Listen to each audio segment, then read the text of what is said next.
welcome to the CNS channel. අපි දැන් යන්න හදන්නේ බීච් එකට පතාය බීච් එකට ඒත් එක්කම අපි රැට වොකින් ස්ට්‍රීට් එක පැත්තෙන් යන්න කියලා තමයි හදුවේ ඒක වුණාද ඉස්සරහනේ මේ අපේ දෙවෙනි vlog එක පතාය trip එකේ පළවෙනි එක බැලුවේ නැත්නම් බලන්න link එක දාන්න. අපේ හොටෙල් එකේ ඉඳන් බීච් එකට සාමාන්‍යයෙන් කිලෝමීටර් එකමාරක් විතර එකමාරට අඩුයි. ඔව් එකමාර ටිකක් අඩුයි. පයින් ඉතින් යන්න අපි දෙන්න බැලුවේ පයින් පොඩ්ඩක් යන්න කියලා වටේ පොඩ්ඩක් බලගෙන මේ අපි දැන් ඉන්නේ මේ මෙතන අපේ හොටෙල් එක ළඟම තියෙන ලස්සන පාක් එකක්. ඉතින් ඒකට ආවා අපි පොඩ්ඩක් ඒක වටේ ඇවිදලා අපි බීච් එක පැත්තට යමු. අපිත් එක්ක යන්න.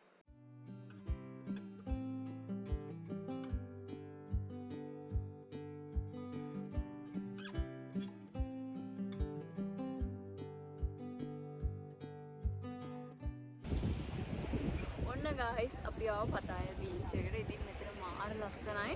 walking street එක ඉවර වෙනවත් එක්කම වගේ තමයි පතාය බීච් එක තියෙන්නේ. ඉතින් ඔයාලා නම් අනිවාර්යෙන් මෙතෙන් එන්න ඕන පතාය ආවොත්. ඒ වගේම අමතක කරන්න එපා අනිවාර්යෙන් sunset එකට මෙතෙන් එන්න. මෙතන මාර ලස්සනයි.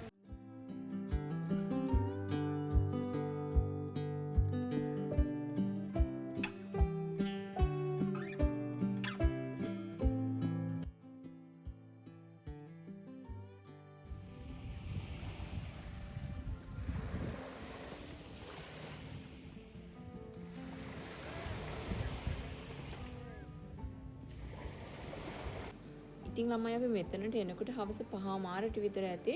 හැබැයි අපි පැය 2ක් විතර මෙතන හිටියා රෑ 7 විතර වෙනකන්.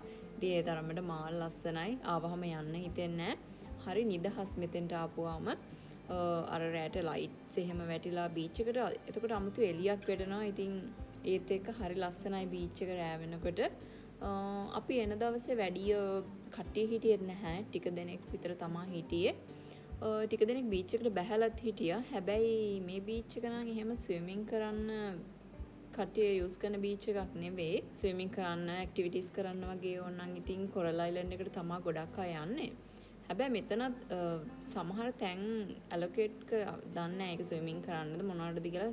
ඒ වුණාට සමහර තැන් නම් වෙන් කරලා තිබුණා. හැබැයි කවුරුත් ඇක්ටිවිටීස් කරනවා අපි දැක්කේ නැහැ. ඉතින් බීච් එක කිලෝමීටර් 2ක් විතර දුරට විහිදෙනවා. අපි නම් ඉවර වෙනකන් ගියේ නැහැ.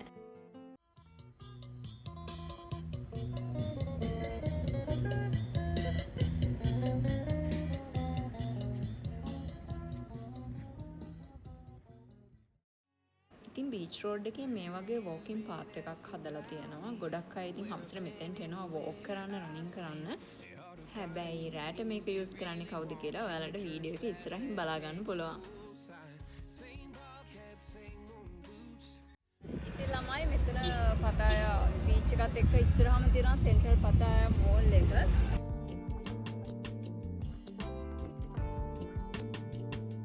මේකත් පතායවල තියෙන ලොකු shopping mall එකක්.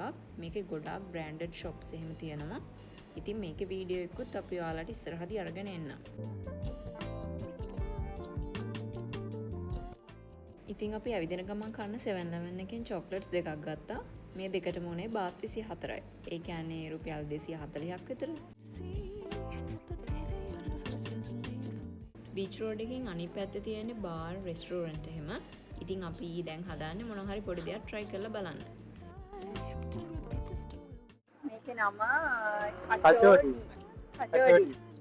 කචෝඩි. එයාලා නම් කිව්වේ මේක ඇතුලේ ෆිල්ලින් එක පරිප්පු වලින් තමයි හදලා තියනවා කිව්වේ. අපි බලමු කොහොමද කියලා රස.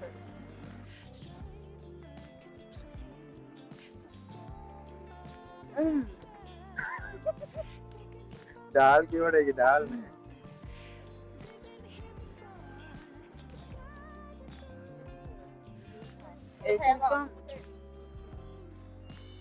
රැප් එක නිසා මේ ඇතුලේ ඩාල් තමයි තියෙන්නේ. මම හිතන්නේ මොනවා හරි මසාලා හරි මොනවා හරි ෆ්ලේවර් එකක් එන්නේ. සැර මසාලා ෆ්ලේවර් එකක් එන්නේ. නිකන් අර සූත්‍රයේ මස් කියනවා පේනවානේ. පරිප්පු වලින් තමයි පිටින් එක හදලා තියෙන්නේ. වටේ එක නම් සමෝසා එක පැටිස් එක වගේ.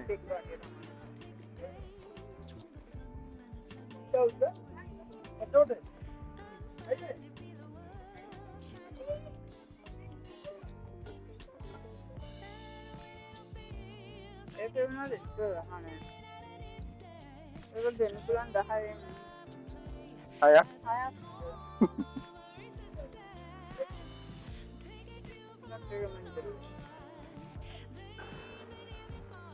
අනිත් මම හිතන්නේ ඒක ටික කර මේ ඩ්‍රයි වෙලා නේද?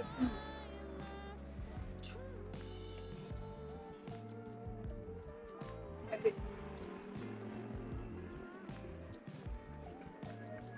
කරක්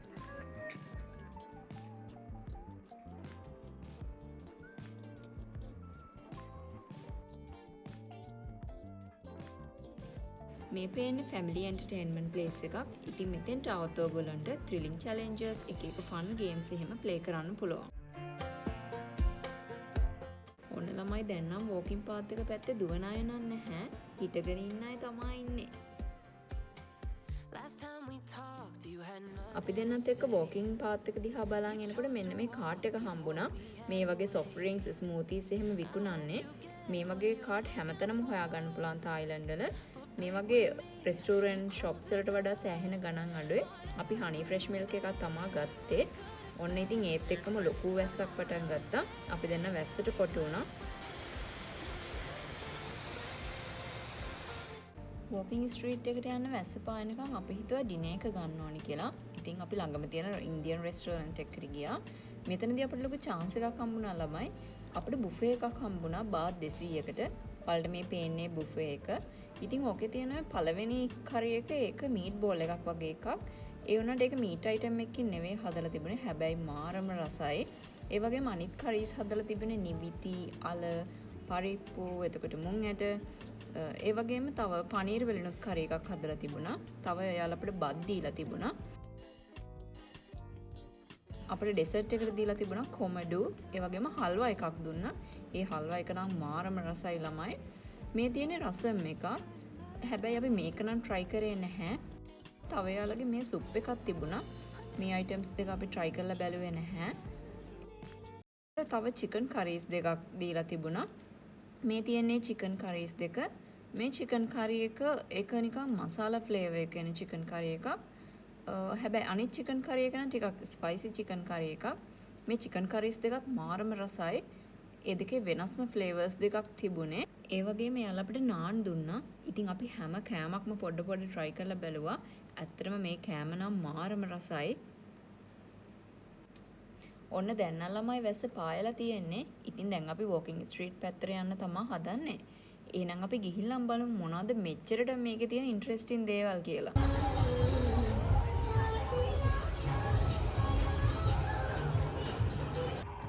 මේ ස්ට්‍රීට් එකේ නම් ළමයි වෙනමම vibe එකක් තියෙන්නේ. ඉතින් මේ ස්ට්‍රීට් එක පුරාවටම තියෙන බාර් ක්ලබ්ස් තමයි. ඔයගොල්ලන්ට මේ vibe එකේ ඉඳන් ඩිනර් එක ගන්න ඕන නම් රෙස්ටෝරන්ට් එහෙමත් තියෙනවා. මේ ක්ලබ්ස් වල නම් තායි මියුසික් ප්ලේ කරන්නේ නැතිම තරම්. මේගොල්ලෝ ගොඩක්ම ටාගට් කරලා තියෙන ෆොරිනර්ස් ලව.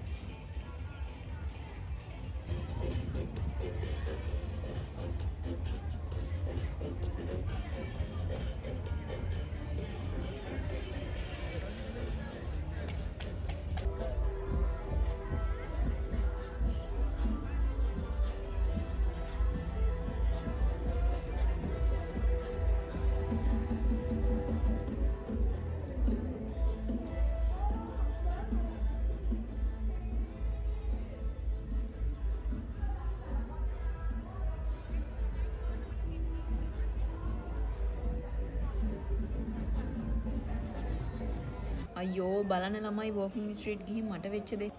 මේ ගර්ල් අපි වීඩියෝ කරනවා දැක්කලා දුවගෙන ඇවිල්ලා ඉතින් මාව බදාගත්තා. හැබැයි අතනම් ඔහොම තිබ්බේ මම නෙවෙයි හොඳේ.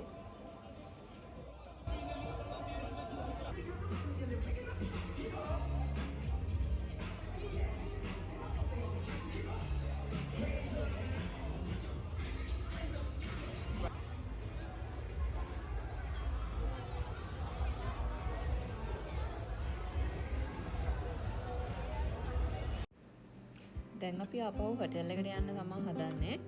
ඉතින් හොටෙල් එකට යන ගමන් අපි ආපහු වෝකින් පාත් එක පැත්තෙන් යන්න හිතුවේ. අපි ගිහින් බලමු තාමත් කට්ටිය ඉන්නවද කියලා.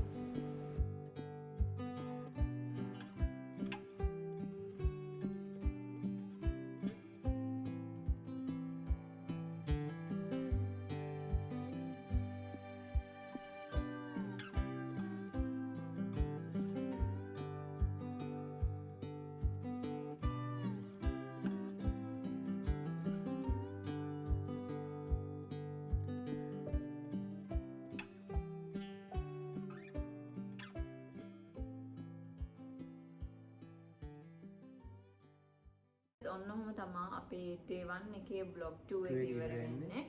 ඉතින් අපි මුලින්ම කොහෙද ගියේ? පතායා බීච් එකට ගියා. ඊට පස්සේ අපි ගියා පතායා walking street එකට. අපි dinner එක ගත්තා buffet එකක්. ඊට පස්සේ ඉතින් අපි අපව hotel එකට ආවා. අපි තායිලන්ඩ් වල vlogs දිගටම ගේන්න බලාපොරොත්තු වෙමින් ඉන්නවා. ඉතින් ඔයාලා කැමති නම් අපේ vlogs වලට like කරන්න, comment කරන්න, ඒ වගේම අනිවාර්යයෙන්ම subscribe කරන්න. අපි හෙට යනවා තවත් ඉන්ටරෙස්ටිං තැනකට. හැබැයි අපි ඒක දැම්ම කියන්නේ නැහැ. ඒක සීක්‍රට් එකක්. මං හිතනවා ඒක අනිවාර්යයෙන්ම ගොඩක් ඉන්ටරෙස්ටිං වෙයි කියලා. අනිවාර්යෙන් බලන්න ඕන. ඒක අනිවාර්යෙන් බලන්න ඕන එක. day 2 එකේ vlog එකකින් හම්බ වෙනකම් ඕගොල්ලෝ හැමෝම පරිස්සමින් ඉන්න.